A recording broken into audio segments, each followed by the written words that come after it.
नमस्कार, आदाब, सत श्री अकाल मित्रों, स्वागत है एक बार पुनः आप सभी का समाधान कार्यक्रम में। कहा गया है कि नज़र को बदलो तो नज़ारे बदल जाएंगे, सोच को बदलो तो सितारे बदल जाएंगे। कश्तियाँ बदलने की ज़रूरत नहीं है, दिशा को बदलो तो किनारे बदल जाएंगे। वास्तव में इन छोटी छोटी पंक्तियों में कितना सार समाया हुआ है। यदि हम इसे अपने जीवन में ले आएं, अपने आचरण में ले आएं, तो सचमुच जीवन बहुत सरल, बहुत सहज हो जाता है। अन्यथा समस्याओं से जूझते जूझते हमें ऐसा लगता है कि पता नहीं कब ये समस्याएं समाप्त होंगी। नज़र को बदलना, नज़रिए को बदलना, अपने देखने की जो दृष्टिकोण है उसे परिवर्तित कर लेना, अपनी सोच में परिवर्तन ले आना, अर्थात अपनी सोच को थोड़ा बड़ा कर लेना, ये सारी ऐसी चीज़ें हैं जो सचमुच जीवन को बहुत आनंद की ओर ले जाती हैं। और यही प्रयास लगातार समाधान कर रहा है कि आपकी सोच को बहुत विशाल किया जाए, इतना विशाल जहाँ से आपको हर बड़ी से बड़ी बात भी छोटी लगे और आप इतने विशाल हो जाएं कि सब बातों को सहज रूप से जीवन में स्वीकार करते हुए आगे बढ़ते चलें। आइए इन्हीं सुंदर बातों के साथ आज के समाधान की शुरुआत करते हैं और आदरणीय सूर्य भाई जी का स्वागत करते हैं। लता जी, अभिनंदन है, स्वागत है। Thank you. सोच विशाल कैसे हो, एक बड़ा सा प्रश्न है शुरुआत में। आजकल सबसे बड़ी समस्या ये हो गई है कि सोच मनुष्य का दूषित हो गया है, सोच बहुत छोटा हो गया है, काला धन ही नहीं काला मन हो गया है। इसके कारण अनेक समस्याएं जन्म ले रही हैं। और ये प्रश्न आपने बहुत ही सुंदर किया कि हम अपने सोच को सुंदर बनाएं, विशाल बनाएं। और सोच मनुष्य का अध्यात्म के द्वारा ही सुंदर होता है। सत साहित्य का कोई अध्ययन करे तो सुंदर विचार उसको मिलते हैं। वो फिल्में देखेगा गंदी तो उसके विचार दूषित होंगे। मैं ये कहना तो नहीं चाहता, पर ये कहना जरूरी भी है कि गंदी फिल्मों ने, अच्छी फिल्मों की बात नहीं कर रहे हम, गंदी फिल्मों ने इस सब को बहुत दूषित कर दिया है। युवक ही नहीं, बूढ़ों के विचारों को भी दूषित कर दिया है जी। जब तक हम एक अच्छी फिल्म संसार को, भारत को नहीं देंगे, फिल्म अच्छी भी तो बनाई जा सकती हैं। प्यार की फिल्म बहुत अच्छी भी हो सकती हैं, लेकिन उसमें गंदगी जो भर दी, इससे संसार में गंदगी फैल गई। तो गंदगी हमने फैला दी, अब उसे बढ़ी देखकर मनुष्य सोच रहा है अब क्या किया जाए। तो विचार अगर शुद्ध करने हैं, विचारों को अगर महान बनाना है, तो हमें अध्यात्म के पथ पर चलना ही होगा। मैं यदि अपने जीवन से देखूं तो जब मैं छोटा यहाँ पर आया तो मेरे विचार छोटे थे। मैं सोचता था ये ऐसा क्यों करता है, मेरा साथ देना चाहिए, मैंने इतना अच्छा काम किया, इसे मुझे अप्रिशिएट करना चाहिए, इसने मुझे ऐसा क्यों बोला, मैं इससे भी ऐसा ही बोलूँगा। ये विचार रहते थे। धीरे धीरे समझ में आया, नहीं, जो काम वो करते हैं वो काम यदि तुमने किया तो तुम में और उनमें अंतर ही क्या रहेगा। वो तुम्हारी मजाक करते हैं, तुम्हें यदि गुस्सा आ गया तो एक गलती वो करते हैं, दूसरी गलती तुमने कर दी। ये वैचारिक परिवर्तन कैसे आया? तो फिर धीरे धीरे मैं सोचा, इसकी अवेयरनेस हुई कि ये गलत है। तो हम रोज ईश्वरीय महावाक्य सुनते हैं। ईश्वरीय महावाक्य सुनने से विचारों में परिवर्तन आता गया। ये सबसे सुंदर बात हुई। मैं सोचता हूँ लोग सवेरे उठते ही अखबार पढ़ते हैं, कोई तो टीवी खोल लेते हैं, कोई नेट पे बैठ जाते हैं, उनके विचार तो गंदे होने ही हैं। तो हमारे ईश्वरीय विश्वविद्यालय में रोज आँख खुलते ही परमात्म चिंतन से हम अपनी दिनचर्या शुरू करते हैं। तो विचार भी प्योरीफाई होने लगते हैं, जीवन के लिए दिशा ही कुछ और हो जाती है। फिर मुझे जो इसमें बहुत अच्छा फल प्राप्त हुआ, या मैं कहूँ कोऑपरेशन मिला, वो था स्वमान की प्रैक्टिस का। पहला स्वमान मिला, तुम आम मनुष्यों की तरह साधारण नहीं हो, तुम महान हो। तुम्हारा जन्म ही महान कार्यों के लिए हुआ है। ये बहुत अच्छी अवेयरनेस हो गई। इसको जैसे जैसे अपने अंदर लाया गया तो विचार सुंदर होते गए। तुम पूर्वज हो, तुम इस सृष्टि के श्रृंगार हो। ये बड़ी बड़ी अवेयरनेस स्वयं भगवान ने हमें दी। तो जैसे कॉन्शियसनेस, हायर कॉन्शियसनेस होती गई तो विचारों में परिवर्तन होता गया। विचार भी हाई हाई हायर और फिर सुपेरियर और फिर बहुत सुपर होते गए। तो इसका अब अनुभव होता है कि कोई कैसा भी कुछ करता है उसके प्रति घृणा नहीं होती। मान लो ये बलात्कारियों की ही बात आती है तो एकदम संकल्प होता है इन्हें गुड वाइब्रेशंस दिया जाए, ये नादान हैं, ये विकारों के वशीभूत हैं, ये अपने बल का गलत प्रयोग कर रहे हैं, ये अपनी सत्ता का दुरुपयोग कर रहे हैं, इन्हें हम ऐसे वाइब्रेशंस दें, चित्त शांत हो, इनके विचार महान हों, तो ये भी देश के निर्माण में कुछ मदद कर सकें। बिल्कुल। और ये सोच वास्तव में, जैसे ये महात्मा गांधी जी की बात हमेशा याद आ जाती है भ्राता जी, कि हम पापियों से घृणा ना करके पाप से घृणा करें। और इस प्रकार के यदि अच्छे स्पिरिचुअल वाइब्रेशन दिए जाएं तो निश्चित रूप से उनके अंदर भी जो एक अच्छा मानव है उसे जागृत करने में शायद हम सफल हो पाएंगे। इसलिए मैं फिर से याद दिलाना चाहूँगा अपने समाधान परिवार को और अपने सभी राजयोगी भाई बहनों को कि 10 मिनट सवेरे 6 बजे के आसपास, 10 मिनट शाम को अब इस तरह के वाइब्रेशन संसार को दें कि ये पाप की बहती हुई धारा अब सूख जाए, अब हर एक का मन निष्पाप हो जाए, हमारे युवकों में पवित्रता के बीज अंकुरित हो जाए, वो अपनी प्योरिटी के महत्व को समझ लें। ऐसे प्योर वाइब्रेशंस 10-10 मिनट दोनों टाइम सभी देंगे तो निश्चित रूप से इसको रोका जा सकेगा। बिल्कुल। चलिए, हम सभी आप दर्शकों से ये अनुरोध करेंगे, कल परसों भी हम चर्चा कर रहे थे कि सुबह 6 बजे, शाम को 6 बजे जो विशेष करके योगाभ्यास हम लोगों ने शुरू किया है समाधान परिवार की ओर से, सारे विश्व के कल्याण के लिए, समाज के कल्याण के लिए, उसे बहुत अच्छी तरह से हमें करना है, दृढ़ता से करना है। यूँ तो सारे दिन हम अपने लिए जीते ही हैं, लेकिन हमें समाज और संसार के लिए भी जीना है, क्योंकि इसी संसार को अच्छा यदि हम बनाते हैं तो अच्छाई का फल भी तो हमें ही प्राप्त होगा ना। तो इसीलिए सिंसियरली जैसे अभ्यास भ्राता जी ने दिए हैं आप सब अवश्य कीजिएगा। भ्राता जी, अब आपको मैं मेल्स की ओर लिए चलता हूं, क्योंकि समस्याओं भरे मेल्स भी हमारे पास बहुत आए हुए हैं। ये पहला मेल भ्राता जी हमारे पास ममता जी ने भेजा है अलवर से। इनका मेल तो बहुत लंबा चौड़ा है, मैं इसे संक्षेप में आपको सुनाता हूँ। ये कहती हैं कि लगभग 6 वर्ष हो गए हैं मेरी शादी को, लेकिन मेरी जो शादीशुदा ज़िंदगी है वो ठीक नहीं चल रही है। मैं नहीं समझ पा रही हूँ कि एक पत्नी के रूप में मेरा क्या रोल होना चाहिए। मैं घर में भोजन आदि भी बनाती हूँ, सारे कार्य करती हूँ, लेकिन फिर भी मेरे पति प्रसन्न नहीं रहते। जब भी हमारी बात होती है तो लड़ाई के साथ ही हमारी बात संपन्न होती है। वो लगातार मेरी जो कमियां हैं, कमजोरियां हैं वो देखते रहते हैं और मुझे टोकते रहते हैं। मैं कैसे अपने इस संबंध को ठीक कर सकती हूँ? और अंत में इन्होंने ओम शांति की जगह ओम अशांति लिख दिया है। मतलब मन में इतनी अशांति है कि उन्होंने लेखनी में भी वो अशांति आ गई है। सचमुच बड़ी दयनीय स्थिति कई परिवारों में ये हो गई है।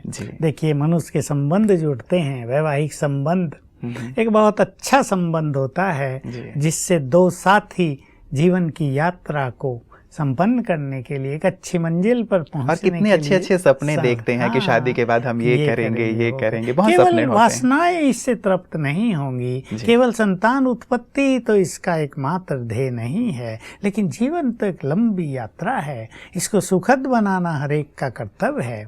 लेकिन अगर दोनों ही समझदार हों तो काम सहज हो जाएगा।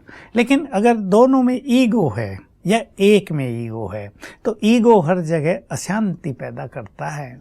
इसलिए मैं इस बहन को कहूँगा, ममता देवी को, पति तो है नहीं, ना वो ज्ञान हमारा सुन रहे हैं, ना हमारे सम्मुख हैं। इन्होंने अपना प्रश्न किया है। पहली बात मैं इन्हें कहूँगा, ममता बहन, आप अपने को बदल दो तो आपका ये संसार भी बदल जाएगा, आपका परिवार भी बदल जाएगा। स्वपरिवर्तन से ही दूसरों में परिवर्तन आता है। जब इनकी बात का एंड लड़ाई से होता है तो भले ही उसका जिम्मेदार इनका पति हो, लेकिन कहीं ना कहीं ममता देवी भी तो इसकी जिम्मेदार होगी। अगर वो हर बात पे रिएक्ट न करे, अगर हर बात का वो गलत उत्तर न दे, उनके ईगो से इनका क्रोध न बढ़े तो झगड़ा होगा नहीं। और ऐसा ये निश्चित कर लें, अपनी बातों को ऐसा रुख दें, मैं ममता बहन को कह रहा हूँ कि एंड जो है वो खुशहाली से हो। वो बुरा बोले, आप उस बात को हल्का लेके समाप्त कर दो। वो आपकी कुछ गलती गिनाए, आप कह दो ठीक है, मैं अपने को ठीक कर लूँगी, कोई बात नहीं, मेरा ही दोष है, मैं तो अपने को निरंतर सुधारने ही आई हूँ। जीवन निरंतर परिवर्तन का नाम है, मैं अपने जीवन में परिवर्तन लाती हूँ। आप बहुत सुखी रहो, आप तो बहुत अच्छे हैं, उनकी महिमा भी करो। साथ में उनके प्रति इनका एटीट्यूड जरूर नेगेटिव हो गया है कि पति तो मिल गया, पर उनको आत्मा देखें और ये संकल्प उन्हें दें, ये बहुत अच्छी आत्मा है। अब तक जो इनके मन में घृणात्मक भाव, कैसा पति है, तंग कर दिया मुझे, कब इससे पीछा छूटेगा, पता नहीं कब परिवर्तन आएगा, कब हमारे अच्छे दिन आएंगे, ये नहीं, ये बहुत अच्छी आत्मा है, ये परवश है माया के, अपने अहंकार के। पढ़ाई का भी कईयों को अहंकार रहता है, मुझे ही झुक कर चलना है, लक्ष्य बना लें, ये संकल्प ये करने लगे, बहुत अच्छा इनका स्वभाव बन जाएगा। ये 2 संकल्प ले ले, नम्रता का कवच मुझे पहनना है और मैं तो सहनशीलता की देवी हूँ।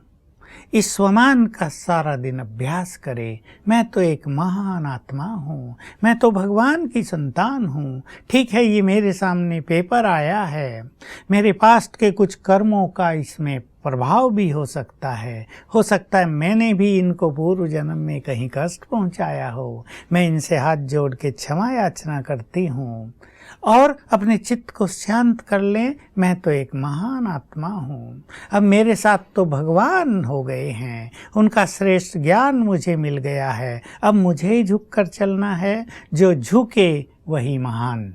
ये संकल्प कर ले, जो झुक कर चले वही एक टेढ़े मेढ़े रास्ते को, एक छोटे दरवाजे को पार कर सकता है। ऐसा संकल्प करें तो इन्हें अनुभव होगा। जो स्पिरिचुअलिटी में एक बहुत सुंदर सिद्धांत है, स्वस्थिति को श्रेष्ठ बना लो तो परिस्थिति आप ही बदल जाएगी। जैसे इनके मन की स्थिति अच्छी बनेगी, वैसे ये परिस्थिति भी स्वतः ही समाप्त हो जाएगी। ये अपने में परिवर्तन लाएंगी तो पति को भी अपने को बदलने का ख्याल आएगा, उसको भी अवेयरनेस होगी, रियलाइज होगा कि नहीं, मैं गलत हूँ, मुझे ऐसा नहीं बोलना चाहिए।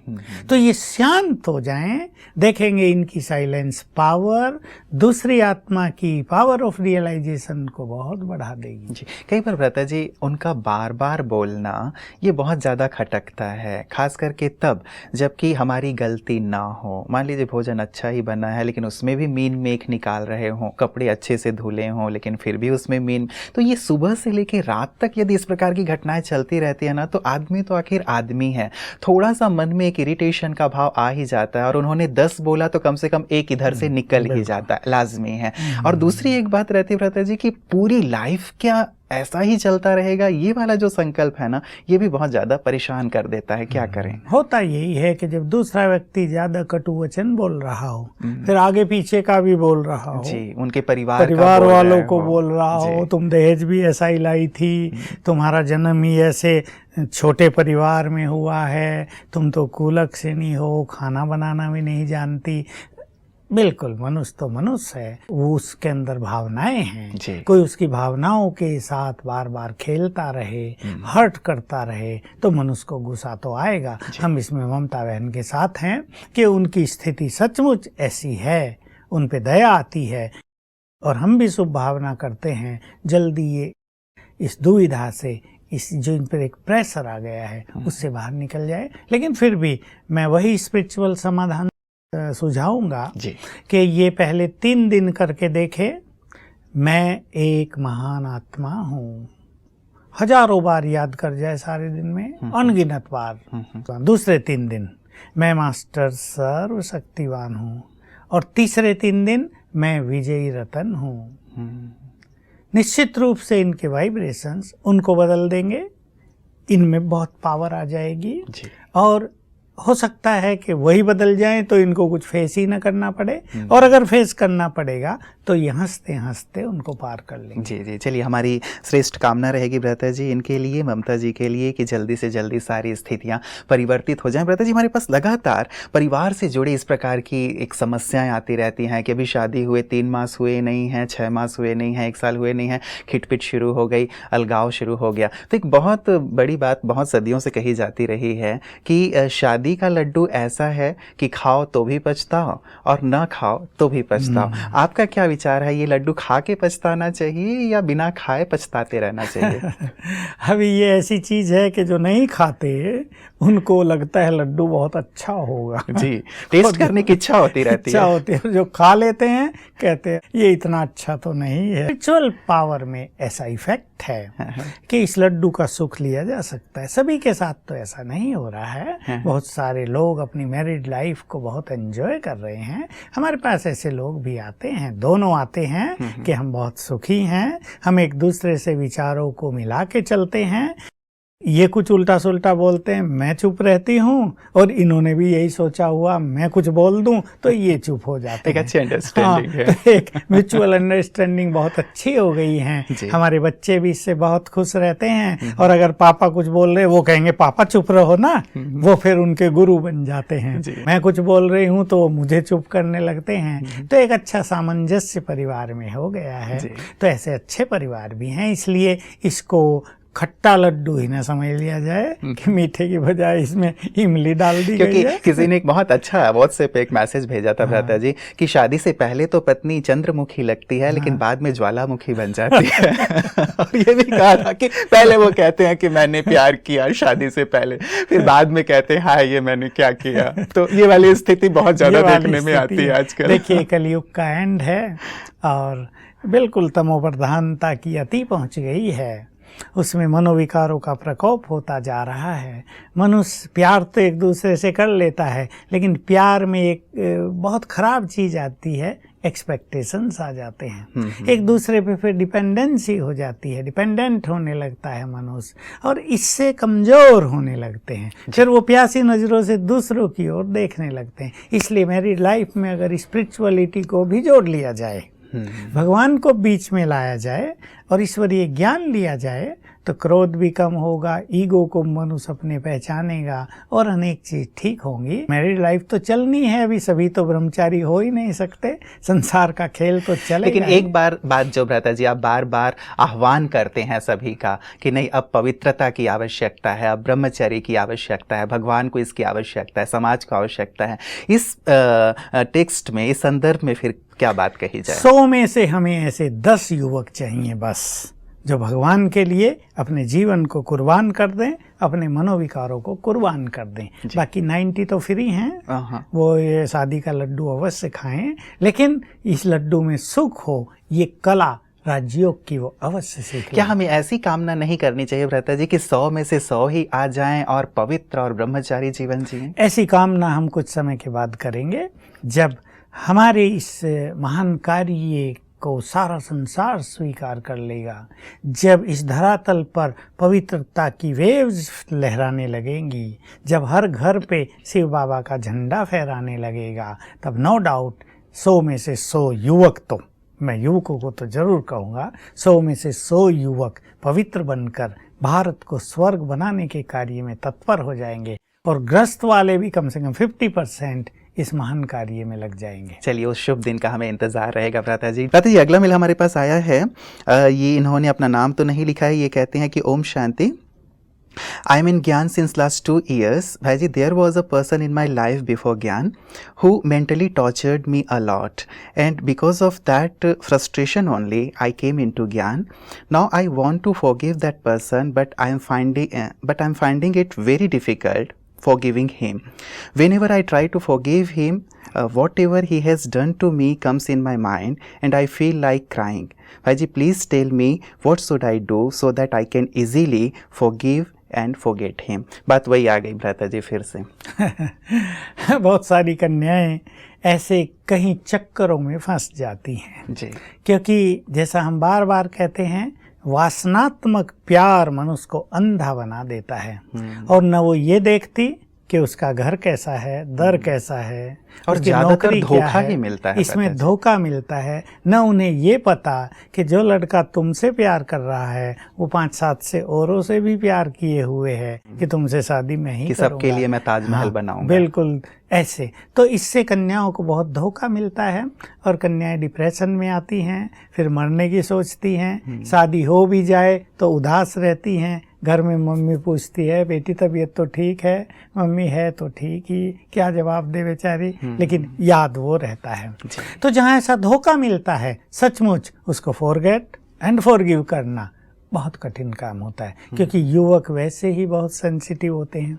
उनके अंदर ये चीज चली जाती है, वो उसे अपना ही मान लेते हैं, बस यही मेरा सर्वस्व है। उन्हें ये भूल जाता है कि कलयुग में लोग रोज वचन देते हैं और 10 बार तोड़ते हैं। और लड़कियां बहुत इमोशनल होती हैं हाँ, भ्राता जी, इसके लिए भी थोड़ा जरूर बताइएगा कि कैसे उन्हें इमोशन को इतना कंट्रोल इमोशनल करें। नहीं होना चाहिए, उन्हें थोड़ा बुद्धिमान होना चाहिए, परखने की शक्ति का प्रयोग करना चाहिए। और मैं तो अपने इस चैनल के माध्यम से सबको कह ही रहा हूँ कि जो लड़का तुमसे प्यार कर रहा है वो अनेकों से कर रहा है, इस बात को तुम्हें जानना चाहिए। इसलिए पूरे वायदे उससे कर लेना, उसको जीवन साथी बना लेना, माँ बाप की भी परवाह न करना, उसके गुण अवगुण, उसका परिवार, कुछ भी बिना पता हुए कर लेना, ये सचमुच स्वयं को धोखा देना है।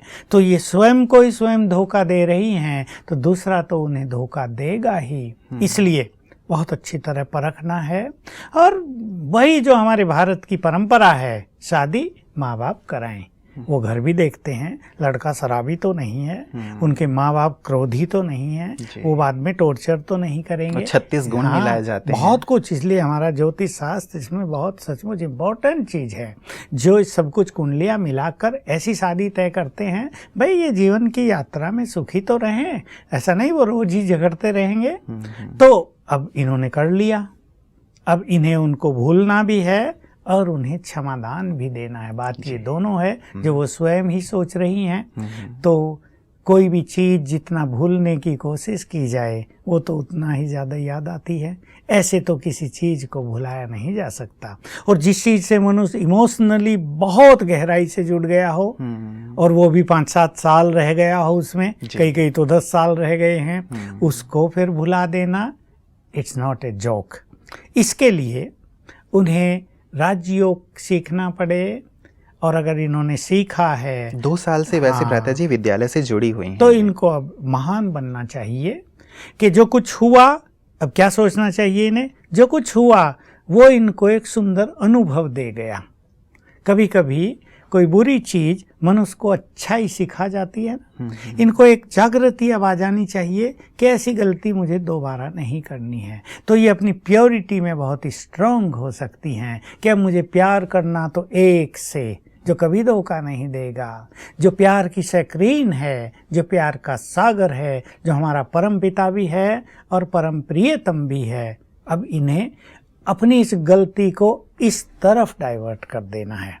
इससे क्या होगा, इन्हें परमात्म प्यार मिलने लगेगा और उस प्यार में ये सब बातें भूलती जाएंगी।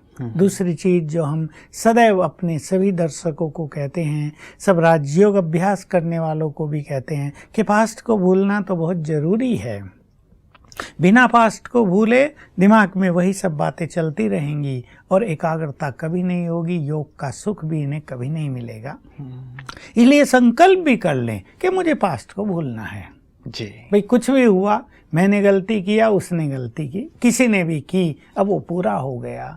Past is past. पास्ट को बार बार याद करना माना गड्ढे मुर्दे उखाड़ना जी। और गड्ढे मुर्दे उखाड़ने से तो बदबू आएगी। लेकिन कई बार अपने ऊपर कंट्रोल नहीं होता ना भ्राता जी, वो चीजें आ ही जाती हैं, सता जाती हैं और इतना हावी हो जाती हैं कि हम कोशिश करते हैं कि हट, यहाँ से हटते नहीं। इसलिए मैं दूसरी इम्पोर्टेंट युक्ति बताने जा रहा हूँ कि अगर स्वमान का बहुत अच्छा अभ्यास ये 3 मास कर लें, 5-7 स्वमान चुन ले, 7 दिन के 7 चुन सकती हैं, 5 सुंदर स्वमान चुन सकती हैं और रोज उन्हें 108 बार याद करें, तो 21 दिन में ही पुरानी चीजें डिलीट हो जाएंगी इनके सबकॉन्शियस माइंड से।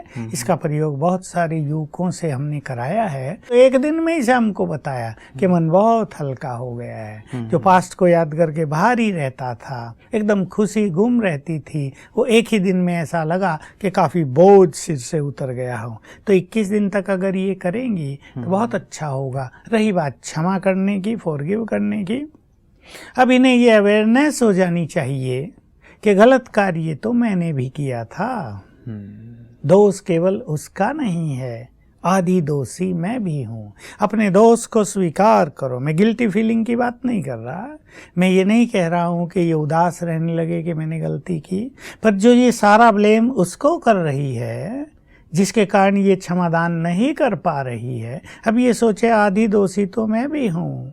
और चलो अब इसको ज्ञान मिला है, मनुष्य तो परवश है, विकारों के वश है। आजकल बहुत लोगों की, युवकों की छोटे विचार हैं, वो सबसे वायदे करते फिरते हैं, कोई वायदा नहीं निभाते। अब जो कुछ भी हुआ, मुझे तो भगवान मिल गया, मैं तुम्हें क्षमादान देती हूँ, तुम भी सुखी रहो। क्योंकि अगर ये उसको याद करती रहेगी कड़वाहट के साथ, तो उसके जीवन में भी कहीं ना कहीं कड़वाहट घुलती रहेगी। इसलिए क्षमा कर देना इनके लिए और उनके लिए, दोनों के लिए कल्याणकारी है। ये अब ज्ञान मार्ग पे आ गई है, ये अपने जीवन में नया रास्ता चुने और अपने जीवन को एंजॉय करें। चलिए, बहुत बहुत शुक्रिया भ्राता जी। इन सभी युवाओं के लिए मैं कहूँगा कि ये प्रकाश वाली बात है कि समझें, संभलें और अपने जीवन में अपने लक्ष्य की ओर आगे बढ़ें, न कि भावनात्मक रूप से बह जाएं, क्योंकि इससे तकलीफ़ उन्हें भी होती है और परिवार को भी होती है। आज की तमाम चर्चाओं के लिए भ्राता जी आपका बहुत बहुत शुक्रिया। मित्रों, किसी ने कहा है what is the difference between God and man. बहुत अच्छा डिफरेंस उन्होंने बताया कि God gives gives and forgives and man gets gets and forgets.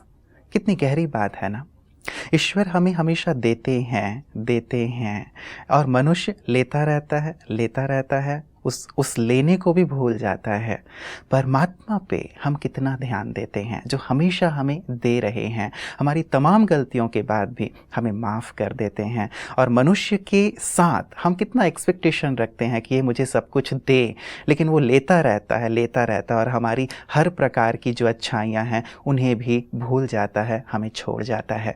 विचार हमें करना है, हमें किसे ज़्यादा तवज्जो देना है, हमें किस पर अपना ध्यान एकाग्र करना है, वो जो हमेशा हमें दे रहा है उसकी ओर, या उसकी ओर जो हमसे केवल ले रहा है और ले करके भी हमें ठुकरा रहा है।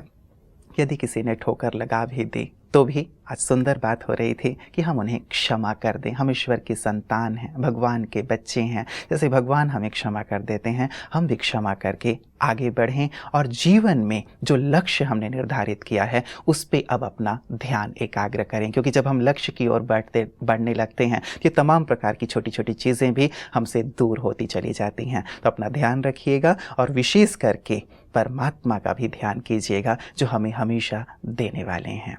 आज के लिए इतना ही, दीजिए इजाज़त। नमस्कार।